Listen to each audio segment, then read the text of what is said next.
औज़ु बिल्लाहि मिनश्शैतानिर्रजीम बिस्मिल्लाहिर्रहमानिर्रहीम। अहबाब, आपका दोस्त आपका भाई हकीम अहमद रज़ा दीवान हाजिर खिदमत है। अक्सर मैंने देखा है कि नौजवान जो गलत सोसाइटी और बेरहनवी का शिकार होते हैं तो वो हाथ का इस्तेमाल इस कसरत से करते हैं कि आहिस्ता आहिस्ता उनके अंदर मादा तौलीद की जो है वो कमी हो जाती है। इसमें कोई शक नहीं है कि नौजवानी के अंदर मादा तौलीद बहुत पैदा होता है, लेकिन बाद मरीज़ों के अंदर इसकी किल्लत भी पैदा हो जाती है। एक तो उनकी ग़िज़ा बाज़ दफ़ा सेहतमंद नहीं होती। सेहतमंद से मुराद है देसी ग़िज़ा खुराक नहीं होती जिसमें ग़िज़ाइयत हो।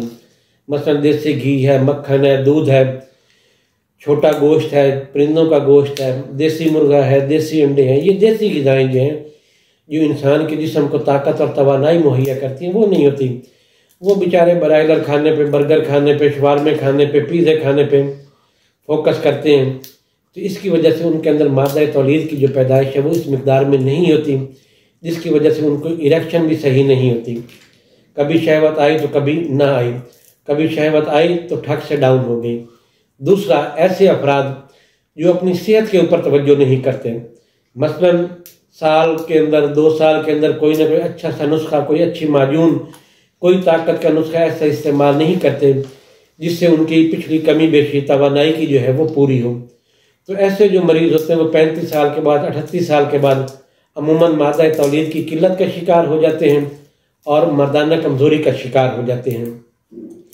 तो ऐसे मरीज़ों से एक तो मैं ये गुजारिश करूँगा कि वो अपनी जो ग़िज़ा खुराक है उसके ऊपर तवज्जो दें, खालिस देसी ग़िज़ा खुराक इस्तेमाल करें।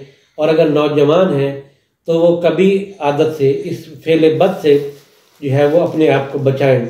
और दूसरी बात यह, अगर वो गलत किसी औरत के नज़दीक जाते हैं, किसी फ़ाहिशा औरत के नज़दीक जाते हैं, तो उसमें भी एक खौफ का अंसर पाया जाता है जो आपके अज़ाए रईसा पर बहुत बुरा असर डालता है।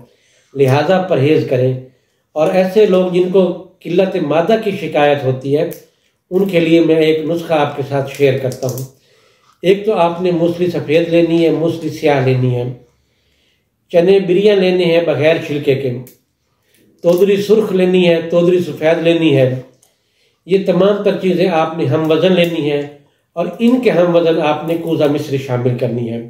अब मिसाल के तौर पर ये चीज़ें आपकी 50-50 ग्राम हैं, तो इसके अंदर आपने जो मरजान है वो आपने करीबन 2 तोले और कुश्ता चांदी अच्छा बना हुआ 2 तोले वो आपने शामिल करना है, ताकि जो आपके जिस्म के अंदर मिनरल्स की कमी हो गई है वो भी पूरी हो जाए, आपका जो मादा तौलीद है वो भी असर नौ से पैदा होना शुरू हो जाए।